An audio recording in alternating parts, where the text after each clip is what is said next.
Britain ప్రధాని Keir Starmer రాజకీయ భవితవ్యంపై America అధ్యక్షుడు డొనాల్డ్ ట్రంప్ సంచలన వ్యాఖ్యలు చేశారు.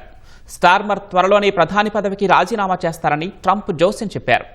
బ్రిటన్లో వలసలు, ఇంధన విధానాల్లో స్టార్మర్ ప్రభుత్వం ఘోరంగా విఫలమైందని ట్రూత్ సోషల్లో ట్రంప్ పోస్ట్ చేశారు. స్టార్మర్ భవిష్యత్తు బాగుండాలని ఆశాభావం వ్యక్తం చేశారు. బ్రిటన్లో నాయకత్వ మార్పుపై చర్చ జరుగుతున్న నేపథ్యంలో ట్రంప్ వ్యాఖ్యలు ప్రాధాన్యం సంతరించుకున్నాయి. 2024 సార్వత్రిక ఎన్నికల్లో లేబర్ పార్టీకి భారీ విజయాన్ని అందించి అధికారంలోకి వచ్చిన కీర్ స్టార్మర్ సొంత పార్టీ నుంచే తీవ్ర వ్యతిరేకత ఎదుర్కొంటున్నారు. బ్రిటన్ ఆర్థిక పరిస్థితిని మెరుగుపరచడంలో, పెరుగుతున్న జీవన వ్యయాలను అదుపు చేయడంలో స్టార్మర్ విఫలమయ్యారని లేబర్ పార్టీ ఎంపీలు అసంతృప్తి వ్యక్తం చేస్తున్నారు.